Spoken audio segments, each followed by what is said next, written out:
There's been a tremendous amount of scrutiny of my experience, and you know, I used to be, just outraged at being so questioned, but I had to realize that, this is pretty strong stuff, and a certain amount of, people taking a hard look at it is warranted, I agree with Carl Sagan when he says extraordinary claims deserve extraordinary evidence. It's been almost 49 years since Travis Walton was hit by a blue light beam in front of his 6 coworkers, and any time he tells his story, it mesmerizes you. His abduction story is so intriguing and popular that it was turned into a movie named Fire in the Sky, and it was a huge success. But for Travis Walton, he wishes it never happened to him. The fateful day was November 5th, 1975. Travis, who was 22 years old, at that time was working with 6 other people as a log driver in the Sitgreaves National Forest near Heber. They were done for the day and were getting ready to go home, which was in Snowflake, about 45 miles away. As they left that night, driving back to their homes, they suddenly saw a bright golden or yellowish light off to their right. This startled them.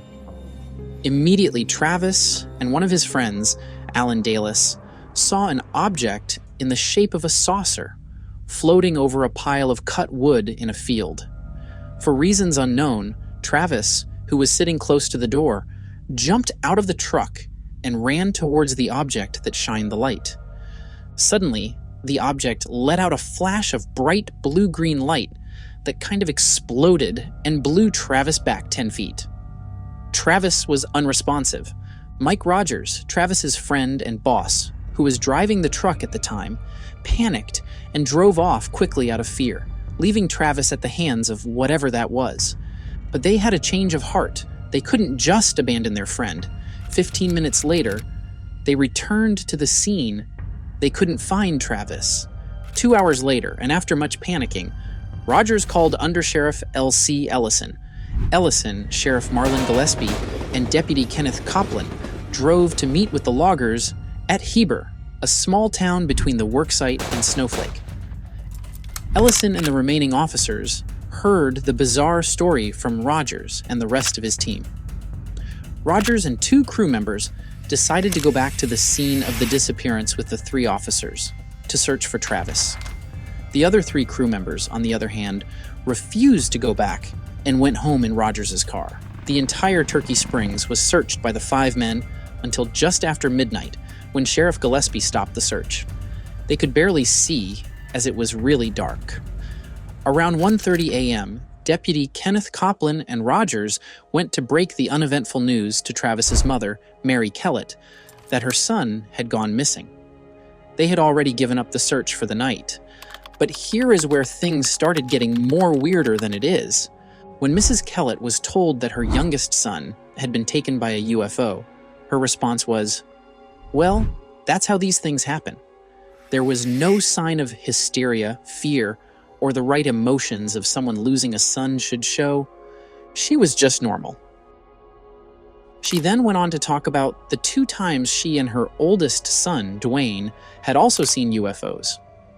Around 3 a.m. that same day, Mrs. Kellett told Mrs. Grant, Neff, Travis's sister, that a flying saucer got him.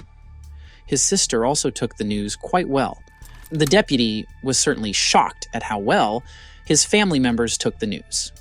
The area where Travis is said to have gone missing was searched thoroughly for the rest of that day. Remember, there was a mini explosion that knocked Travis out, but none of the almost 50 people who helped look for the body found any blood, clothes ripped apart, or any signs of a blast in the entire area. But they kept on searching. After a few hours, Travis's mom told them, and I kid you not, "I don't think there is any use of looking any further. He's not around here. I don't think he's on this earth." The volunteers were then sent home by Sheriff Gillespie. But the next morning, which was November 8th, Rogers and Dwayne Walton, Travis's brother, went to the police station to complain about the search being stopped. So, Sheriff Gillespie resumed the search with another search team that included a chopper this time. By now, Travis's abduction case had gone viral. Lots of questions are being asked by journalists and researchers. On November 8th, local newspapers wrote about the story, and that same day, a member of a Phoenix-based UFO interest group recorded a 65-minute interview with Travis's older brother, Dwayne Walton, and the head of the logging crew, Mike Rogers. The search for Travis continued on November 9th until late afternoon, when his mother asked again for the search to be stopped. By November 10th, news stories about Travis's disappearance were appearing all over the US, UK, and Canada. Now the police were focusing on the idea that maybe Travis was not abducted, as described, seeing as there were no signs to support that notion. They were thinking maybe he wasn't kidnapped, but just maybe he was accidentally killed by his coworkers. The spotlights were now turned on his coworkers. In order to clear their names, Rogers and his team offered to take polygraph tests and to be interrogated by the police. As the tests went on, C.E. Gilson from the Arizona Department of Public Safety asked 4 relevant questions. 3 of them were about whether Travis had been badly hurt or killed by one or more team members. A 4th question was added at the last minute. It asked, "Did you tell the truth that you saw a UFO last Wednesday when Travis Walton went missing?" Not surprisingly, all 6 crew members said the same thing. No to the first 3 questions and yes to the last. As part of his official report, Gilson wrote, "The polygraph tests prove that these 5 men did see something that they think is a UFO, and that Travis Walton was not hurt or killed by any of these men on November 5th, 1975. A little after midnight on November 12th, Travis's sister's husband received a collect call from an unknown number. At first, he could barely make up what the receiver was saying, about to hang up, thinking it was a wrong number made by a drunk, until the voice spoke clearer and gave his identity. It was Travis. Travis called his sister's house from a payphone in Heber, Arizona. He called her husband, Grant Neff, who then drove immediately to pick up Dwayne Walton, and then went to Heber to pick up Travis. Travis told the operator his name as part of the process for a collect call. The operator recognized his name as that of the missing man and told Sheriff Gillespie, who sent a deputy to the family ranch house. When Deputy Glenn Flake got there at 2 a.m., he saw Dwayne Walton moving gas from one car to another because he forgot to buy gas before the stations closed. Dwayne didn't tell the deputy that Travis had been found, and Flake didn't say that they knew Travis had gone home. It was a case of poker face to see who would reveal their hand. Again, for some unknown reason, Dwayne took Travis to see a hypnotist, not a doctor, but a hypnotist. Dr. Lester Stewart was the hypnotherapist. When Dwayne took Travis to see Stewart, Stewart told Travis right away that he needed to see a doctor and do some lab tests first, and that he wasn't ready for hypnotic regression. Stewart said Travis seemed very confused and resembled some drug users he had helped in the past. Stewart also noticed that Travis had a small sore on the insidy edge of his right arm, which was a sign that he had been using drugs through an EV. But instead of a hospital, the Waltons went back to Dwayne's house after meeting with Stewart. After some days, Travis, who looked malnourished, confused, and had obviously seen a lot when found, was now ready to talk. And what he shared was mind-blowing. There was a kind of a weird feeling in the air, which may have been some sort of staticky electrical field or maybe magnetic or something. But at the same time, the sound was just extended off of both ranges, the high and the low of human hearing, to where the lows were something you really felt more than heard, and the highs were kind of like something that was like inside your head rather than coming through your ear. It was just such an intense sound, and with a wide range of frequencies there. But the men in the truck kind of felt a vibration that seemed to shake everything. After his experience with the light and with the explosion from it, Travis woke up in a lot of pain, under a bright light, in a room that he thought was a hospital. Then, in the room, he saw 2 or 3 figures watching him. But as he became more aware of his surroundings, he quickly realized that the figures, while vaguely humanoid, were not at all normal. They were short, hairless, had grayish skin, and what Travis called kind of underdeveloped features. Fearing for his life, he then lashed out and grabbed what he called a glass tube from a table full of medical tools. He tried to break it to use as a makeshift weapon, and the creatures didn't even try to fight back. They just left the room. Then, someone else walked into the room. Travis describes this being as a person, or at least something that looked a lot like a human. He wasn't like the other creatures, or whatever at all. He looked just like you and I. He started to ask the man questions, but he didn't respond. Instead, he just grabbed Travis by the arm and motioned him to follow him. And Travis did. As he took me out of there, it wasn't unkind or hostile, but it wasn't real encouraging as far as getting any information out of him. But I figured maybe he'll tell me when we get out of here. Take that helmet off, whatever. But the people who were dressed like him that he left me with weren't any more informative. They didn't answer anything. No sounds. It's almost like they didn't want to have the most minimum kind of interaction that they could with me. Because they were hiding something, or because I was in such a crazy state, I don't know. The next thing he knew, he was waking up on the roadway outside of Haber. He made his way into the town, trying to find a telephone that he could use to reach his family, which, as you already know, he did, making contact with his sister's husband. And that was the end of that chapter in his life.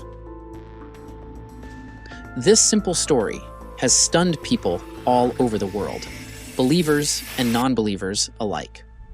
We don't know if it's true or not, and most people believe his story isn't true. For starters, even if people were abducted by aliens, whether true or not, when they were missing, their family members freaked out. There were signs of panic. I mean, if a loved one tells you they will meet you at 8, and it's 8:30 and you don't see them, you start to worry and make a call, even if you know it could just be traffic delaying them. But in the case of the Walton family, no one was worried. The mother repeatedly tried to call the search off, saying it was a waste of time.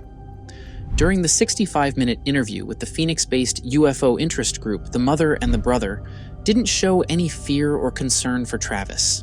Instead, they were sure that Travis would be returned. Dwayne told the interviewer that he, Travis, and their mother were all interested in UFOs and had talked about how they would immediately get directly under the object if they ever saw one, because the opportunity to go on board would be too great to pass up. Dwayne kept saying that Travis was not even missing. Then we have Uncle Rogers. Instead of being worried, he talked about the logging deal in the interview, saying, and I quote, "This contract we have is seriously behind schedule. In fact, Monday, the time is up. We haven't done any work on it since Wednesday because of this thing, and therefore it won't be done. I hope they take that into account." Why is this important? Rogers and Travis, along with the remaining 4 guys, worked as loggers, and they had a contract to clear some trees. They were heavily behind schedule, and it was looking like they won't get paid early, and they would be penalized in fees. It just happens to be that in every forestry contract, there is what is known as an Act of God clause that lets workers off the hook if they miss a deadline because of something out of their control. So you could be forgiven if, let's say, there was a flood or tsunami that made you obviously not work, and you will still get paid your dues. The abduction of Travis was looking like an act of God, or at least that was what Rogers was hoping for, and if deemed as such, he would be forgiven and paid well. despite being heavily behind schedule. As for the polygraphs, those are not always accurate anyway. Travis himself had both passed and failed them on various occasions. Also, how convenient and coincidental was it that just a day or two after his friends were accused of murder, he showed up? Honestly, the more I look into it, the more I am faced with an equal hypothesis of both a lie and a truth. It certainly doesn't help Travis's case that when he was found, he wasn't taken to any hospital, despite looking like someone who needed one. But in his defense, and according to him, his family was trying to protect him from the government. My brother had become extremely concerned about my welfare because of the mob, the circus that was going on in town, the intrusions, and of course some of the phone calls were kind of sinister too. There were some warning calls about people that, there was a woman who was a nurse who said there was an elderly couple who had had an experience like this in a hospital where she worked, and when she went off shift, they were there, and when she came back, they were gone, and all records were gone too. And everybody was saying, "No, what are you talking about?" So, they said she said just be aware of that. And then this other guy called. He said he was in the CIA, and again warned, don't let him, just be handed off to the authorities. So my brother took that to heart and kind of kept me away from everybody for a while, for a few days. Here's what I think.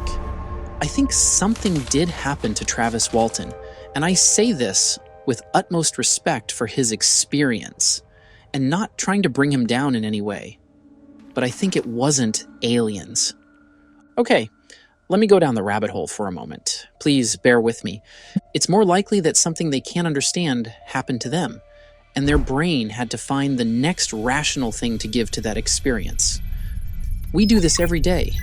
Our brain is good at associating unexplained events with anything that is remotely similar, even though it doesn't make sense. Take, for example, if the same event happened in Africa or India, which is highly religious, it would be tagged as an act of God, because that is what their upbringing is more familiar with. In this case, my brain is leaning towards Travis stumbling on a military exploration. I could be wrong, but hear me out. How many people in the 70s had seen military members in full chemical radiological suits? The area Travis had his encounter was close enough to several military test areas, like the White Sands Missile Testing Site in NM, Grooms Lake, NV, heck, even the Air Force ranges for conventional bombs near Gila Bend, Arizona. This means that a test item could have missed its goal and landed nearby. As part of the search, everyone would wear a radiation suit if the weapon had anything radioactive in it. Which level would depend on how dangerous the threat really is. There would be bright lights and technology in the search area that people who had never seen it before would try to make sense of. What Travis described sounded a lot like a military base where he was taken to make sure the radioactive material, chemical agent, or biological agent did not hurt him. Plus, any amount of general anesthesia could explain why Travis was seeing a lot of strange images. A lot of people who went under strong anesthesia, especially before surgery, sometimes report weird visions, and they feel like it is real. Meanwhile, they never left the hospital. After the military checked to make sure he didn't see anything secret and wasn't hurt by the radiation or whatever it was, they just dropped him off somewhere and let him go. He was clearly drugged the whole time, and he was probably fed through an IV, which would make him look like he wasn't getting enough food, but would also keep him hydrated enough to last the 5 days. And that was what the doctors that his brother brought saw and said. As the old proverb goes, any technology that is far enough along will look like magic, or, in the case of UFO followers, aliens. That's my take on this story. I think Travis did go through something, but he could have been heavily drugged that he started seeing things. Or is he just a very good liar? So what do you think?